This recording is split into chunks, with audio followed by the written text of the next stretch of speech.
at 12, I built my first wind generator. So when I was young, about 11, 12 years, there are certain things that I did that, in my opinion, or in quotes, I would find more impressive than an ALU.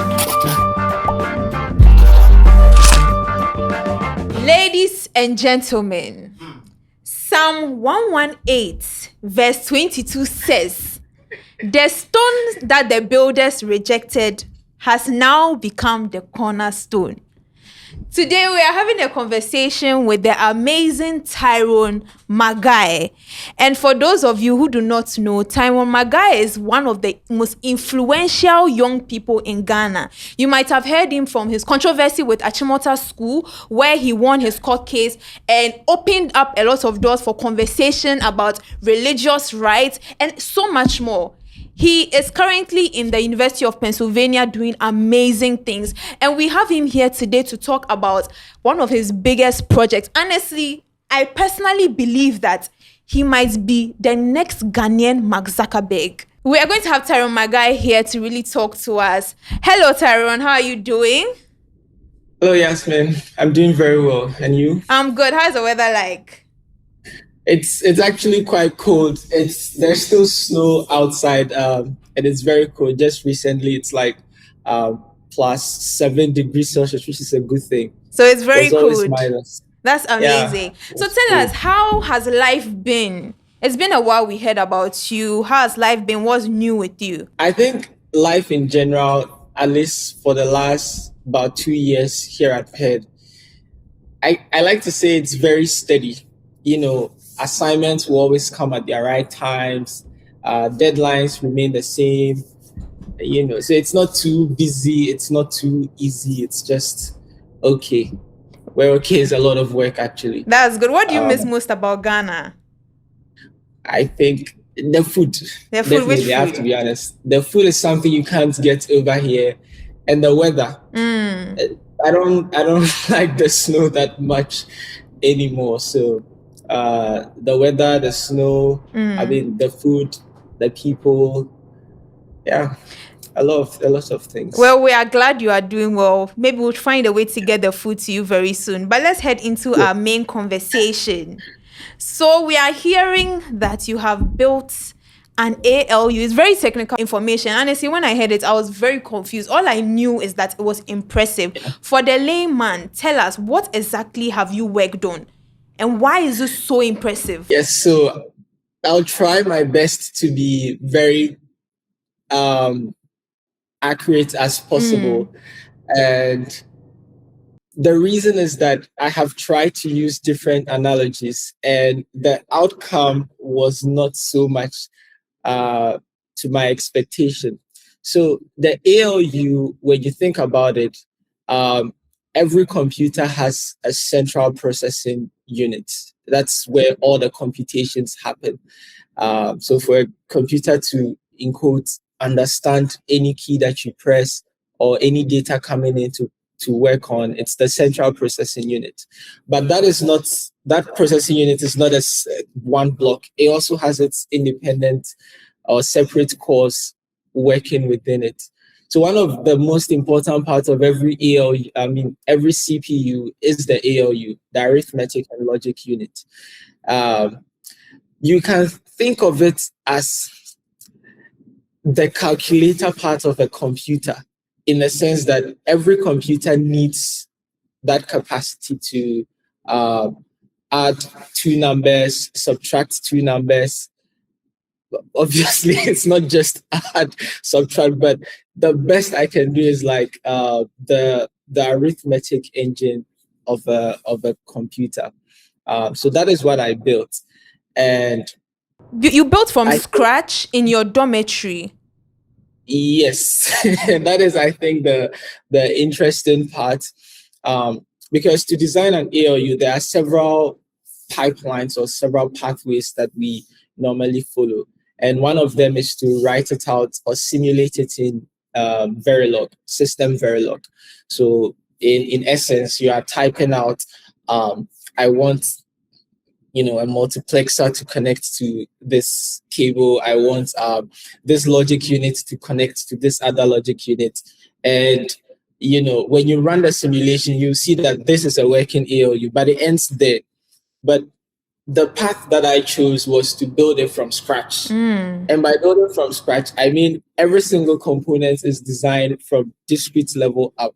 So it's essentially you are building a huge house, but instead of getting the bricks together to build the house, you reinvent the bricks themselves. Wow. Like you start from the lowest level possible where you just can't go beneath. And I did that in my dorm solo with no prior experience. It was just a way for me to understand computer architecture because I figured if I'm going to become a computer engineer, I need to understand the things I'm working with. It's not a necessary thing, but once you take that pathway, it's just impossible for logic to confuse you anyway. Yeah, it's something like this unprecedented. Are you the first person to have done this from scratch, no prior knowledge, and with the way you have done it? I have to be honest, I can't verify that, but before I built it, I tried searching for a similar project and I didn't find any. It's just that maybe there are people who have designed similar things but never posted, or what makes it rare to find is that nobody would choose to do that because that's about 300 plus of hours of simulation that this wire connects to that wire.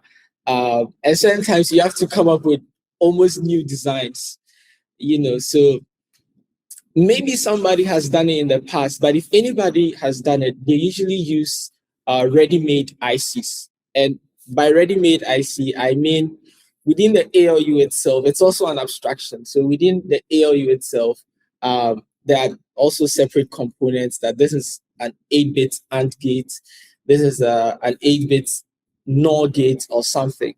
And so there are ICs that already have those transistor configurations within them.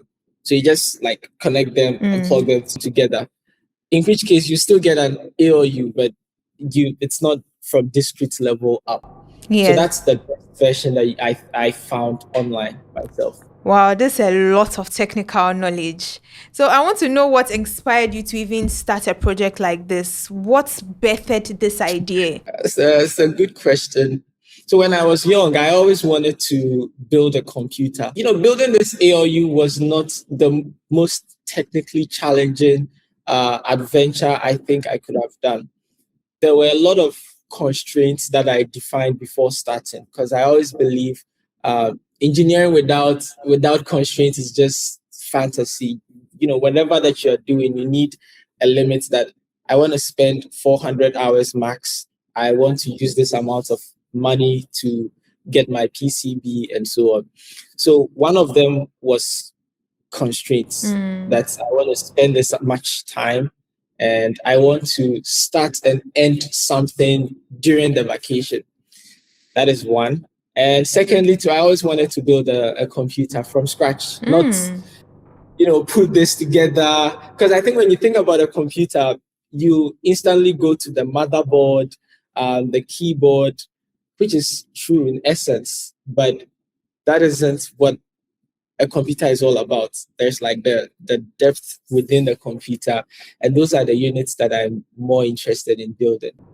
So something like this, how would it translate to technological advancement in Ghana, for example? Yes, that's a very good question. So one perspective that I had while building this is that sometimes there are certain things that we are not aware are inherently possible at our levels. And that's because even at the level of senior high school or just after senior high school, I did not believe a thing that, you could build a computer or even a part of a computer in your dorm where this is industry standard. Every ALU has to be, let's say, combinational at some point. It has to generate flags. I wouldn't believe that. So the drive here was to do certain things or to build certain projects where some huge components are no longer mysterious to us. Um, and I somehow think it worked because a lot of, people reached out and they're like, oh, this is a great project. I'm studying engineering here at so and so. And I find it interesting. I didn't know you could do that, at least with this level, because the pathway and the tools that I chose were almost completely unconventional. You don't really build chips with KiCad. You don't we don't do that. So like working with the bare minimum and making it less mysterious that you can build anything that you wanted if you have enough knowledge about it. So did people So doubt you? Did people doubt your ability to do these things? I'm assuming you spoke to friends about it. You've spoken to perhaps professors. Did anybody sow doubt into your project? for most of my friends who are engineers, they didn't doubt, but the the thing is in quotes the madness that it takes to build it, because you can simulate it. You can just write a few lines of code, and for an ALU, you don't need like 10,000 lines of code to simulate an ALU. It's just a few lines, you know. So they didn't doubt. Perhaps they doubted that I would finish it in the first place because it takes a lot of precision. If one transistor is badly placed, the whole board is dead. Like it's dead, And there were 3,000 of them, all connected to each other, and you have to make sure that this unit is functional in its sense. So they didn't doubt. They just felt I wouldn't do that. I would do something different, and I wouldn't want to reinvent the wheel. So that was the general feedback. So you've gone in depth about how you were able to go through this, some of the challenges you faced, and the fact that, okay, people believed in you and then lots of technical knowledge. Now, would you consider what you've done heroic in a sense?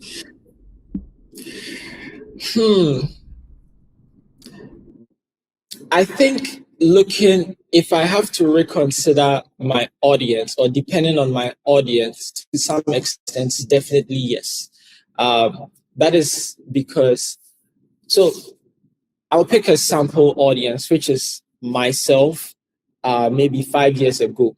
If I was maybe 12, 14, and I read somewhere that somebody has built an ALU as a sophomore in his dorm, I would be inspired to actually do more, because then now I know certain things are possible.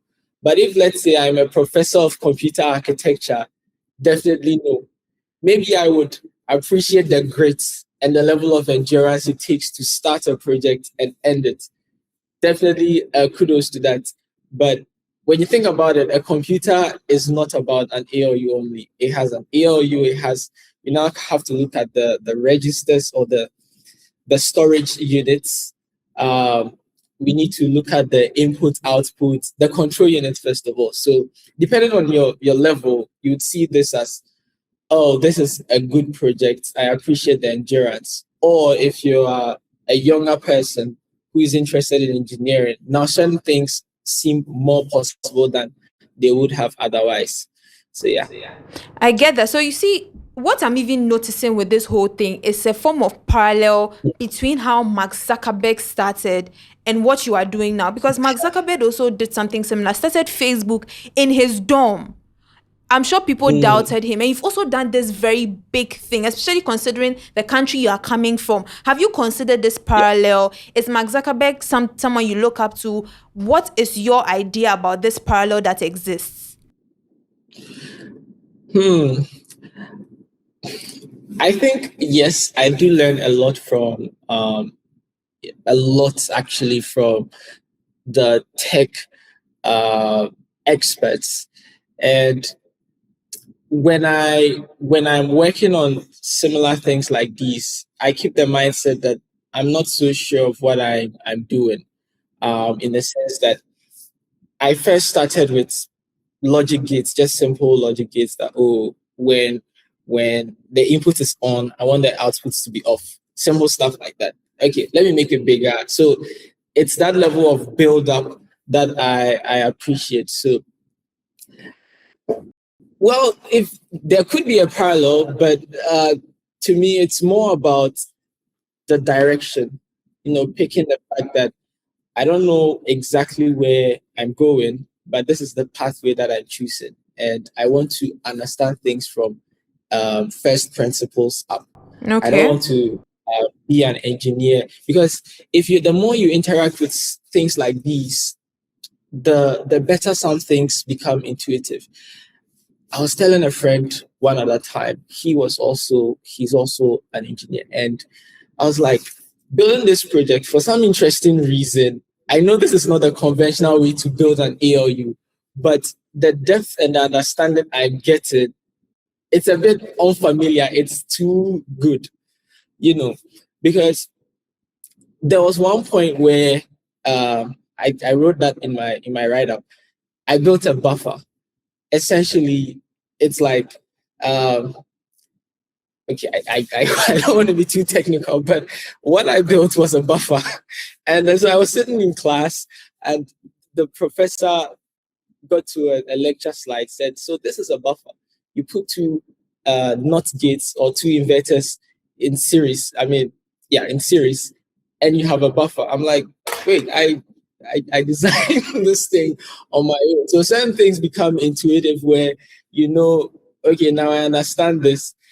I don't need to read about maxes or multiplexes to see what they were. This is what we want. And so if this is what we want, I feel like you can combine things this way to end up with this design.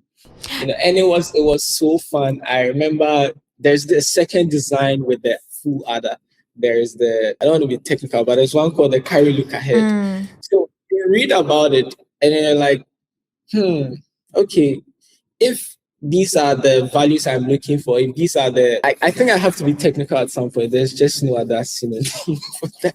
So we need to find carry values, and then we need to find partial sums.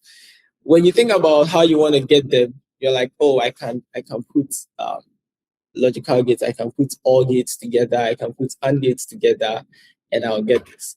And when you compare it to the standard version, you only notice like a tiny difference, which means you are getting it on a level which is just different. You no longer see them as AND gates or this component. You understand them to a deeper level. So yeah, I really get that this project has given you like a very, very deep understanding of everything. And I think you can be commended for such a great feat. Let's now see how it translates within the Ghanaian context. For example, you've had a privilege of being exposed. The average Ghanaian guy that wants to do something as great as this but may not have the necessary resources or even the drive because they believe that this is not something that is possible. What would you tell somebody like this? That's good. I think I would emphasize on the drive and the grit. And the reason is that, so when I was young, about 11, 12 years, there are certain things that I did that, in my opinion, or in quotes, I would find more impressive than an ALU. One of them was a wind generator. So my dad had experience with wind generators, and he taught, like we see him work on generators. So he told me that, oh, you do this with a copper wire, you do this with a neodymium magnet and all of that. So at 12, I built my first wind generator. So when I think about it, environment matters, but grit and determination is even more important. If I were in Ghana and maybe I heard someone here, someone somewhere do something similar, I would think, oh, maybe there are people supporting him. There are maybe a lot of background help. But this is a situation where I built everything solo in my dorm with no prior experience. So it means it has to be intrinsic at some point. I would focus on the drive. That was one of the things I did at around 12, a fully functional. I'm happy I kept the video down. And there were other things like a bridge rectifier, which isn't extraordinary or mysterious, But then there are times where I see videos online and, you see posts like, oh, this is a bridge rectifier. What it does is if you invert the inputs, it will still give you the consistent output. Like, yeah, that's good. And then you see additional hype that comments so that I send you the documentation. I'm like, I did that when I was 13. Wow. By myself. And at that time, where was I? At that time, I was most likely in JHS 1 or something. So it's just about the drive. Once you have the drive, there are so many things that you can do. When during those times, I was still soldering. I got to do all that because I was out of school for about 2-3 years. And so there was like that free time to just explore, connect a lot of wires and a lot of things. So certain things about electronics felt intuitive. So my best advice is grit and determination. Just keep at it. Okay, yes, you mentioned something about help, and we'll be wrapping up soon with, have you been able to get any financial help, or is it something you're looking out for? Because I'm not going to assume this is something that was cheap. So how has that been, especially with funding? Yes. So the initial purpose or the constraints that I set demanded funding from myself, self-funded. But luckily, along the journey, there are 2 sponsors who want to. So all I needed about this project were the PCB and the components themselves, which is the MOSFETs, each one of the SOT23 versions, each one of them. It's about 3,000 to 4,000 of them. But the company that's PCBWay and then Next PCB, they both want to fully cover the costs of everything. So in essence, there is no additional costs required. Everything else, I already had them in my dorm. An oscilloscope, yes, it doesn't sound right to a lot of students, but yes, I have an oscilloscope in my dorm. I have a soldering kit in my dorm. I have everything in my dorm that I already got for other experimentation. So for now, no, I wouldn't require any immediate funding. That's really amazing, Tyrone. Before we go, can you give us any word of advice to people who are looking up to you? Because this is not a small feat. You've done something unprecedented. You have built something on your own in your dorm room of this caliber, and it's really heroic. So what would you say to people who look up to you for something like this? I think my best advice is they should build.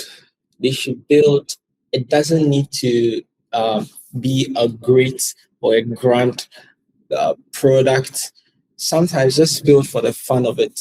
Because when I was designing it, it was purely for fun. That this is vacation. I'm not so sure what I want to do with the coldness here and so on. So build with the fun. It doesn't need to be a CPU or a RISC-V or a GPU or something.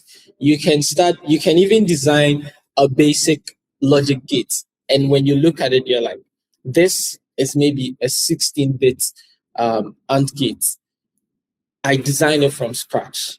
I don't need to memorize what wire is connected to, because I design it from scratch and I know that intuitively.